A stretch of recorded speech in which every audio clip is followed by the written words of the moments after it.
Resulta difícil explicarse qué pudo pasar en la mente de Andreas Lubitz, el piloto que, como saben, provocó la tragedia aérea en los Alpes franceses. Por eso hoy queremos escuchar la opinión de psiquiatras y psicólogos, muy especialmente aquí en nuestro plató, con la presencia de Alfredo Martínez Larrea, médico psiquiatra. Doctor Martínez Larrea, Alfredo, ¿qué tal? Bienvenido, muy buenas tardes. Buenas tardes. Gracias por acompañarnos.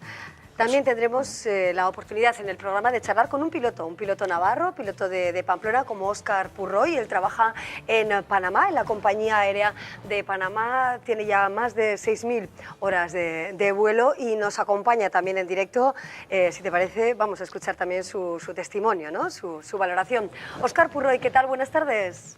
Hola, ¿qué tal? Buenas tardes allá, buenos días aquí en Panamá. Muchas gracias por acompañarnos, Óscar, y gracias por atendernos también con esa diferencia horaria, ¿verdad? Bueno, ¿qué sensaciones provoca semejante tragedia, ¿no? La que venimos contando y tratando de comprender de alguna manera algo inexplicable? ¿Qué sensaciones te provoca a ti como piloto? Bueno, pues yo creo que como todos, ¿no? Siempre que hay un accidente, las sensaciones obviamente son negativas, ¿no? Sobre todo sobre este caso, ¿no? Una cosa que ha sido, parece que estos indicios apuntan a que ha sido intencionado. Nos recuerda, bueno, la responsabilidad del trabajo y que, bueno, siempre tenemos que estar a todas las circunstancias. Pero sí, hombre, la verdad es que te deja, tanto a mí como al resto de compañeros que trabajamos aquí, pues nos dejó consternados, ¿no? La historia. Sin duda. Resulta difícil de comprender, pero los datos son importantes, ¿no?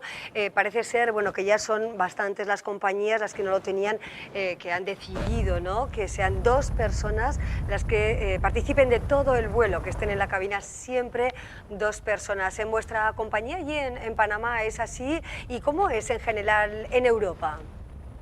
En Europa ahora mismo desconozco, ¿no? Porque sí que es una recomendación de OACI, que OACI es la Organización de Aviación Civil Internacional, del cual la mayor parte de países del mundo son signatarios, pero OACI es un elemento que es recomendador, no es regulador. Entonces, todos los países signatarios, cuando se adhieren a OACI, cuando suscriben a OACI, entonces ellos tienen que acatar igual o más restrictivas las normas que recomienda esta Organización de Aviación Civil Internacional. Entonces, Panamá, como está signatario de OACI, lo tiene. Entonces, ahora mismo en Europa no sé el resto de compañías cómo tienen, porque estoy un poco desubicado, no de la regulación de las compañías en Europa. En mi compañía, por ejemplo, siempre que hay una persona que sale de la cabina para ir al baño, porque obviamente tenemos que ir al baño durante el vuelo, ¿no? Porque hay vuelos largos de 7 horas y 2 horas y media, entonces es imposible que no tengas que salir. Entonces entra un auxiliar de cabina y en todo momento tiene que haber dos personas dentro, ¿no? Entonces, si el comandante es el que se va, transfiere el mando del avión y la operación al segundo, al copiloto, sí. Y si es el copiloto el que se va al baño, el comandante sigue asumiendo el mando del avión. Óscar, ¿qué tipo de pruebas os hacen? ¿Con qué frecuencia? ¿Qué tipo de test físicos, psicológicos, psiquiátricos? Cuéntanos.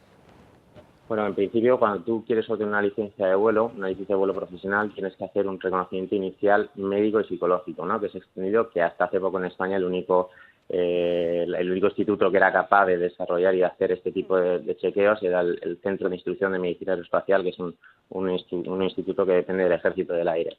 Entonces, ahí lo que hacen es un reconocimiento médico físico extensivo, ¿no? Se miran cardiopatías, se mira capacidad pulmonar, elementos cognitivos, de visión, etcétera, sensoriales, y luego te hacen una serie de baterías psicométricas.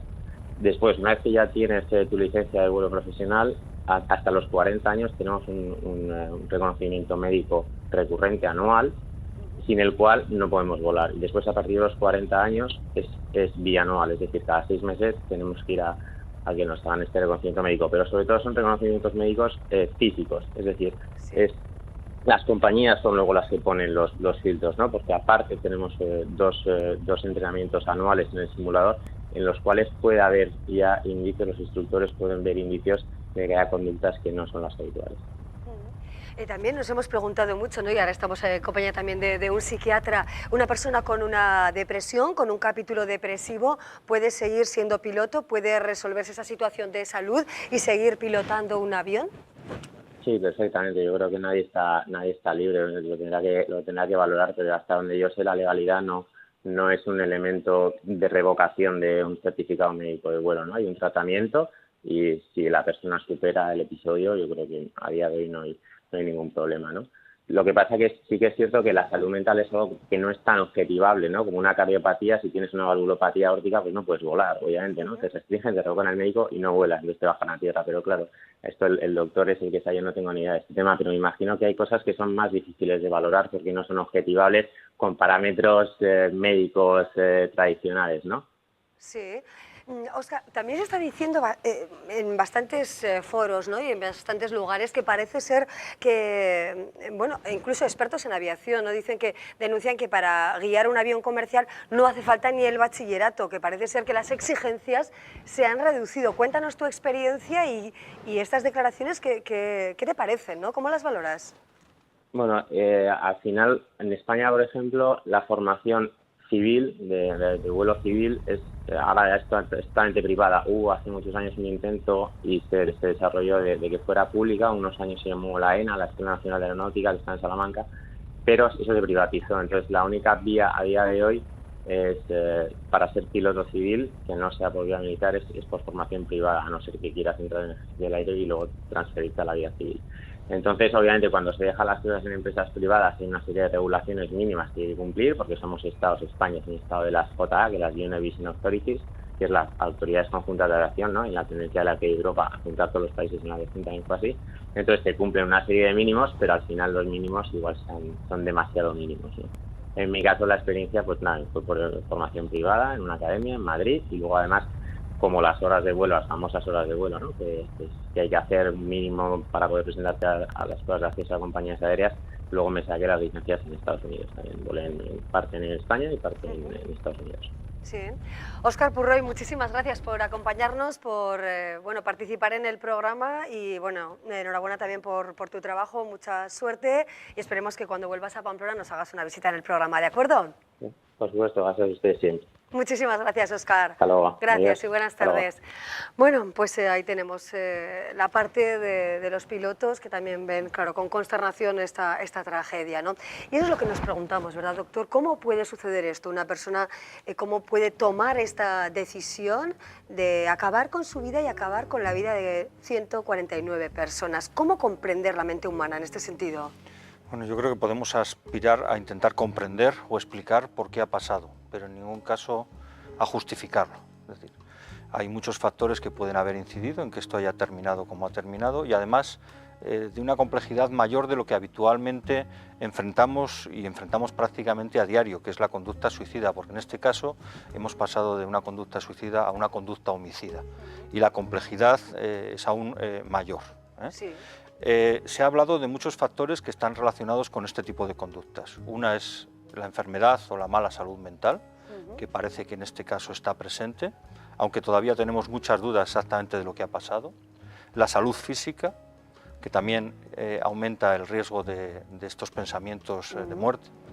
Y otros factores como pueden ser la personalidad previa, el entorno sociolaboral, familiar de pareja, y las aspiraciones que este hombre tenía depositadas, parece que en un 100% en un objetivo vital que podía verse en peligro. Todos estos factores pueden ayudarnos a explicar cómo hemos llegado a esta situación, pero en el último término nos faltan todavía muchos datos para explicar en concreto este hecho que estamos hablando hoy. Por ejemplo, el fiscal habla de homicidio involuntario, ¿no? Que no tuvo intención de matar. Es algo que también nos deja con cierta duda, ¿no? ¿Qué quiere decir? Yo creo que el fiscal en esto ha sido muy claro. Él habla de homicidio involuntario porque no tiene ninguna manera a día de hoy de demostrar intencionalidad. No quiere decir que la haya o que no la haya, sino que el fiscal en estos momentos no puede demostrarla. Fruto de esta investigación estarán buscando cualquier tipo de testimonio, directo o indirecto, sobre por qué pudo hacerlo, ¿no? Porque los elementos que tenemos hasta ahora son elementos indirectos, ¿no? Pues nos hablan de unos partes de baja rotos, de unas consultas médicas, de unas conductas, pero yo espero que todavía la investigación arroje más datos, más luz respecto a lo que ha sucedido. Y siempre quedará un nivel de incertidumbre que podremos sospechar, hipotetizar, pero que a veces, en el último término, lo que una persona piensa, salvo que lo exprese directamente, quedará como una hipótesis no demostrable. Hace pensar también en qué rasgos de la personalidad pueden llevar a una consecución como esta, a una acción de estas características, ¿no? O qué momento, qué pasa por la mente de una persona cuando decide realmente impedir la entrada del piloto y directamente, bueno, pues tomar las riendas del avión y lanzar el avión al vacío, ¿no? ¿Qué pensamientos pueden llegar a la mente de una persona? En esos momentos realmente no sabemos lo que podía estar pensando. Esperemos que tengamos más información, pero hay algunos datos que sí nos hacen hipotetizar e intentar investigar en qué situación estaba, cuál era su situación clínica. No es lo mismo una situación de una depresión pasada en el año 2009 que una depresión actual, y eso sería un elemento que modificaría su capacidad de sentir lo que estaba haciendo y las repercusiones que tenía no solo para él, sino para otras personas. Hay que pensar también cuál era el nivel de empatía, de la capacidad de esta persona de sentir las consecuencias para otros de sus actos, y esto no es algo del momento, sino que tiene que ver muchas veces con los rasgos, la manera de ser de una persona, con su personalidad. En ese momento entiendo que se produce, bueno, una enajenación, algo así, porque si una persona es capaz de darse cuenta realmente, ¿no? De tomar conciencia de que va a matar a tantas personas con lo que eso supone para ellas y para sus familiares, parece imposible, ¿no? Que tengas la fuerza de lanzarte al vacío. Esto es una hipótesis que a todos nos dejaría mucho más tranquilos. Claro. El pensar que estaba enajenado, que no sabía lo que hacía, pero también podemos plantearnos otra hipótesis, que él tenía unos objetivos, una prioridad en su vida y que en ese momento le hizo olvidarse de las consecuencias para terceros sabiendo cuáles eran. Es decir, las dos hipótesis son perfectamente posibles. Si somos capaces de asimilar que una persona por un motivo político o supuestamente religioso es capaz de hacerlo, también una persona por motivos personales puede llegar a hacer esto sin necesidad de estar enajenado en el momento en que lo hace. Claro, y hablamos de él, de Andreas Lubitz, pero pensemos también en sus familiares, ¿no? En sus padres, por ejemplo, que ven realmente, bueno, cómo realmente su futuro, se puede decir, ha quedado truncado por semejante desgracia. Nos ponemos en su situación, ¿cómo pueden estar esas personas? En estos momentos todas las personas de su entorno tienen que estar haciendo una revisión de la relación y de la historia vivida con esta persona, si podían haberlo evitado, si hubo alguna señal que les pudiera alertar, si de alguna manera tienen responsabilidad de no haber hecho algo para evitarlo. Todos estos pensamientos estarán cruzando por las mentes de sus padres, de todos sus allegados, compañeros de trabajo y personas que lo han conocido. El problema que tenemos en esta situación es que hacemos una lectura sabiendo lo que ha pasado. Y palabras, frases, comentarios, gestos que en el contexto de la vida diaria los damos como banales o como poco relevantes, ahora adquieren otro significado sabiendo lo que ha pasado. Pero no tienen ese valor probatorio porque realmente eso ya lo habremos oído una y mil veces, ¿no? Tampoco lo tiene ese valor el saber que tenía una depresión o no lo tenía, como había comentado. Puede haber tenido una depresión que se ha superado y eso no afecta a esta situación. Esta es la primera, la sensación de revisar si soy culpable de algo, si podía haberlo evitado. Después vendrán las consecuencias personales, esa consternación, esa tristeza, esa angustia, al tomar conciencia de lo que ha sucedido y que no tiene ya solución, y después vendrá toda la fase de afrontamiento y de intentar reconstruir la vida asumiendo cuando sepamos y todas estas hipótesis que manejamos ahora se confirmen.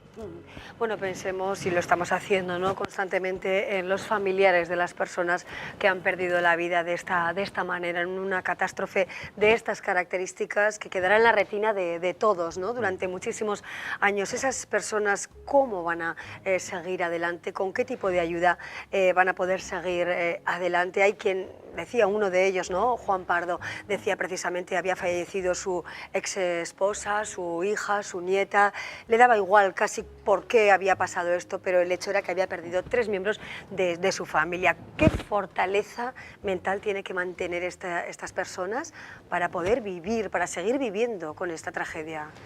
Indudablemente se afecta una muerte inesperada en situaciones dramáticas y además en un contexto que en este momento está poco claro. Todo esto hace que afrontemos una fase de duelo más complicado que si es el fallecimiento de alguien esperado, en un contexto normalizado y para el que nos hemos ido preparando. En esa fase de duelo van a entrar en juego muchos factores. Una es las fortalezas personales que cada uno tiene y las fortalezas del entorno familiar. Es decir, si hay un apoyo en el entorno, un apoyo de más miembros de la familia, si hay unas determinadas, por ejemplo, valores de trascendencia o valores de tipo religioso, va a ayudar a superarlo. También van a ser determinantes las dificultades añadidas que podamos evitar a todas estas personas. Se habla pues, de ayudar desde el punto de vista económico a sufragar los gastos iniciales, acelerar los trámites de identificación, acelerar los trámites de repatriación. Sí, que esta crisis se gestione rápidamente, exactamente, ¿no? Y que se atiendan las necesidades materiales. Claro. Sí, en este sentido, precisamente, Alfredo, se está hablando de la buena gestión de la crisis por parte de las autoridades francesas principalmente, ¿no? ¿Coincidís también con esa hipótesis? Que sí, que la gestión que han hecho de información es evitar sobre todo las suposiciones o la información no contrastada que aparece sino de manera espontánea y que además muchas veces es contradictoria y obliga a dar bandazos y a cambios de ajuste que hacen más difícil el superar la situación. Doctor Martínez Larrea, muchísimas gracias por acompañarnos, gracias de verdad por hacernos más fácil, ¿no?, lo tan difícil como es comprender la mente humana, el cerebro humano, que es capaz de, bueno, pues de acabar con la vida de tantas personas, siendo el autor de esta tragedia una persona tan joven, ¿no?, de menos de 30 años de edad. Bueno, muchísimas gracias. Nos quedamos con este asunto. Tratamos de arrojar un poquito de luz. Gracias y buenas tardes. Gracias a vosotros y esperemos seguir aprendiendo más de lo que ha sucedido para que no vuelva a suceder. Así es, gracias. Bueno, nosotros ahora continuamos, abrimos así hoy nuestro programa, hacemos una breve pausa y enseguida nuestro análisis de la actualidad de este fin de semana marcada por las listas a los próximos comicios de mayo. Esas listas al Parlamento, veremos a ver las posibles alianzas y estrategias que plantean los distintos partidos políticos.